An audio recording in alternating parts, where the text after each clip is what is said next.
Can you wash the dishes after dinner, please? Hey, the dishes are waiting for you. Why did you leave the dishes in the sink? They're gonna smell if you don't wash them right now. Babe, the dishes. Never mind. I'll just do it myself. Today, we're gonna be taking a deeper look into what nagging is, what it looks like, why one would do it, the 3 phases of nagging, and some coaching tips to help.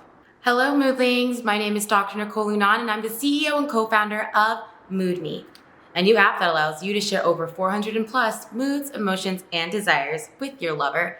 That's making communication simple, fun, and super easy. By definition, nagging means to irritate by constant scolding or urging. Generally speaking, nagging is associated with constant complaining, persistent criticism, and pleading. It's consistently reminding your partner to do something and wearing them down until they submit to doing it. There's a sense of urgency when it comes to nagging. As it goes on, the urgency ramps up, like, if you don't do it right now, there will be consequences type of thing. So with nagging, it's like, I want you to do it right now. No, right now. I'm gonna keep repeating this until I see action and you change it and you do it right now. Nagging is a toxic, silent relationship killer. You may not know you're even doing it. So contrary to popular belief, both women and men can nag each other. There's a common perception of the nagging wife, but nagging also occurs with men. The difference is when it occurs in a masculine way, it's often domineering, controlling, and commanding. When done in a feminine way, it will sound like pleading, whining, and complaining. So let's look at some examples. Why can't you ever take the trash out? Honey, the trash, it's waiting for you. It's trash day tomorrow. Please don't wait for the morning. You always miss it and we end up with a full trash can for the next week. Babe, the trash. I want to go dancing. Why don't you take me dancing? You don't take me out dancing enough. Dancing. I want to go dancing. I hate that you don't take me dancing. Why are you always on your phone? I told you, no scrolling when we're on a date.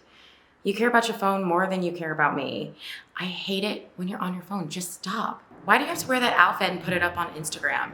You do it all for the gram, huh? The fact that you're so obsessed with Instagram is like really unattractive.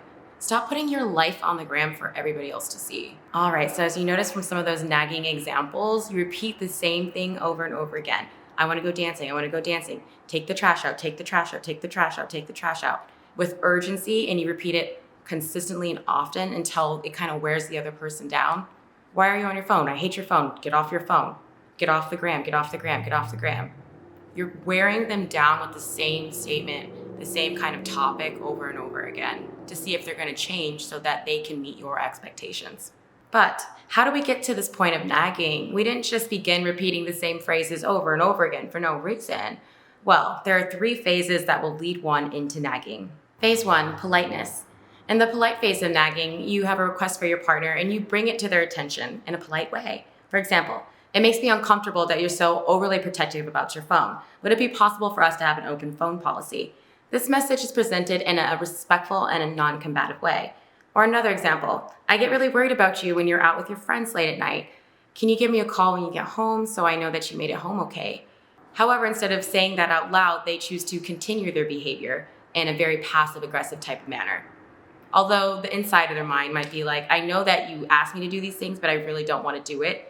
They don't actually say it out loud and they just kind of continue their behavior.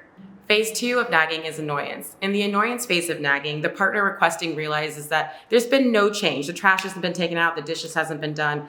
This makes them feel frustrated, taken for granted, and ignored and annoyed. This is where things begin to be said with disrespect and anger as demands begin to happen in this phase because patience is wearing thin. So pretty much you're like, hey, I asked you to take out the trash in a really nice way. I asked you politely and you still didn't do it. So now I'm feeling ignored and annoyed and frustrated and pent up because you're not listening to my requests. So then I'm going to turn up the heat on the nagging. I'm going to continue to ask you more and more and more, but without the same type of politeness and respect that was in the first phase of nagging. Let's go over some examples. Who are you texting? Are you texting another girl? I don't understand why you're so protective over your phone. Why are your notifications off? You get so skittish anytime I touch your phone. Are there pictures of women on there? I want to see it. I demand to see the photos in your phone right now. So at the beginning, the polite request was like, hey, I feel uncomfortable because you're a little skittish about your phone. Can we have an open phone policy? That was in the polite phase. The annoyance phase is like nothing's changed.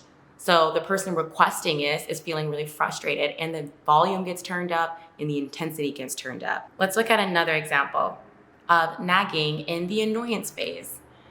What time did you get home last night? Where did you sleep? Are you going back to somebody else's house? Why wouldn't you just call me when you get home? What are you doing at home that you can't call me, right? So the person that's nagging requested that their partner call them when they get home so they know that they're safe. But with no phone call in the polite phase, in the annoyance phase, it sounds a little bit more like, why aren't you calling me? I don't understand. What are you doing? There's accusations being put out. Phase 3 of nagging is when the arguments really come into play and everything is said in a very argumentative way. Anytime the topic is brought up, it's done in a very hostile way and in a very combative way. So let's look at example 1. I don't trust you because you're shady with your phone. I don't know why I stay with somebody I can't trust. Example number 2. Don't bother calling me. It's obvious that you don't care about me. Stay out with your friends and act single. I really don't care anymore. So you can kind of see how it was a request. It was a polite request at first. Then the heat got turned up and it becomes an annoying request. And then the heat gets turned up again and it just becomes like a resentful, like combative request. All right. So now that we've gone through the 3 phases of nagging, let's talk about some coaching tips and signs that will help you become aware of when you're actually nagging somebody. Number 1, don't ask your partner more than 2 times to do something. If you ask for something more than twice, you might be stepping into a nagging territory. Yes, it's very important to speak your needs aloud, but if you've done that and you know that they've heard you, by the 3rd time you've asked them, that's considered nagging. Number 2, if your partner doesn't change their behavior, it's because they don't want to. Let me repeat that. If your partner doesn't change their behavior, it's because they don't want to. No matter times of asking them how to do it is going to change or influence their behavior if they don't want to. Instead of continuing to ask for the same thing, ask them why there's a communication gap. Why don't they want to do the thing that you have asked them to do? There's an answer underneath their passive behavior. So if we go off the examples before, why won't you call me when you get home when you're out? Maybe the partner doesn't want to feel judged when they get home, so they don't want to call their partner. Maybe they feel like their partner is like overwatching their activities and they don't want to call them when they get home.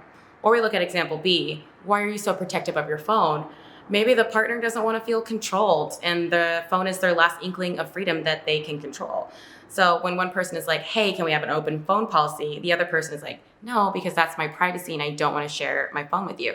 But instead of saying it out loud and having those specific conversations, the partner begins to act passive aggressive while the nagging partner keeps asking with urgency, but nothing changes. So it just creates frustration. How will you know what your partner is truly feeling unless you ask them about the resistance that you're feeling?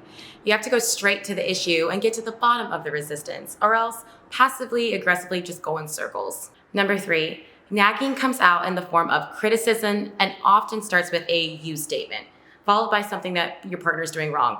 Most people don't respond well to criticism and definitely not consistent criticism. Some even have the ability to start tuning out the other voice completely. We have to be thoughtful about the way we voice our desires and concerns.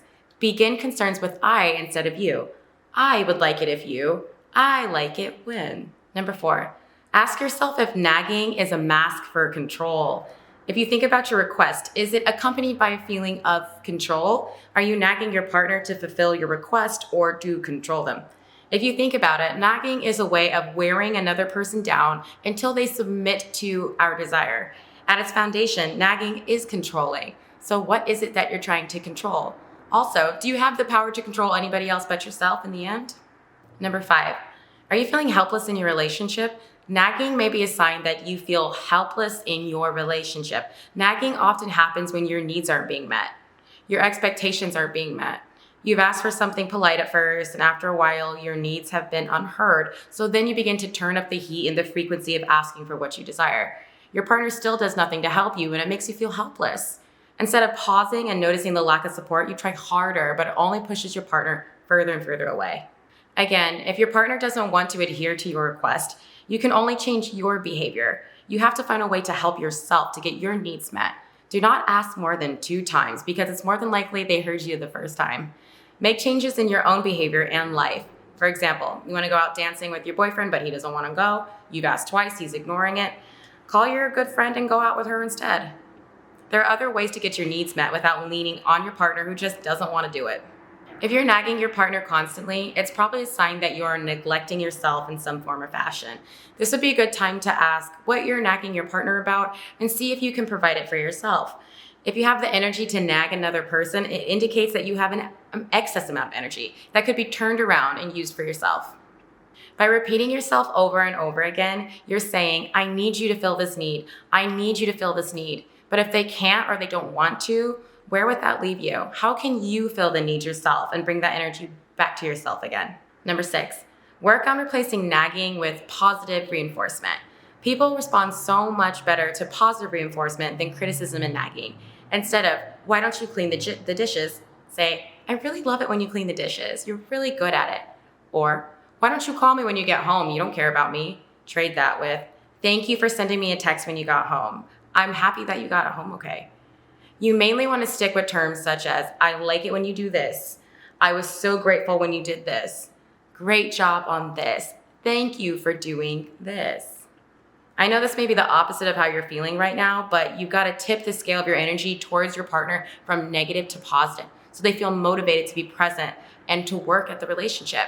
They're not going to want to work at the relationship if they feel constantly beaten down by you. Nagging focuses on what your partner isn't doing, while positive reinforcement focuses on what your partner is doing right. I'll be going over more of this in the next video and how to shift from nagging to positive reinforcement in depth. So stay tuned.